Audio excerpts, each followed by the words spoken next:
সম্রাট আগে চলে গেল, ধাক্কা খেলে সম্রাট আগে খাবে না।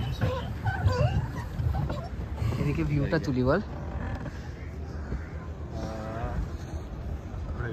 দেখ এমনি দেখ ঘুরে যাবো, খালি ওটা দেখ, ওটা দেখ, স্পিড বোটটা দেখ।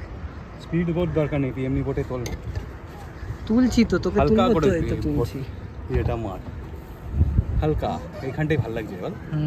রোদটা নেই তো, বলেছিলাম যে ছায়াতে চল, মানে যে যখন ছায়াটা। ওরা কোথায় গেল? এই কোথায় গেল ওরা? কোথায়? ওর পেছনে গিয়ে কি করছে? কোথায় এরোপ্লেনটা যাচ্ছে না, আওয়াজ দিচ্ছে। স্পিড বোটে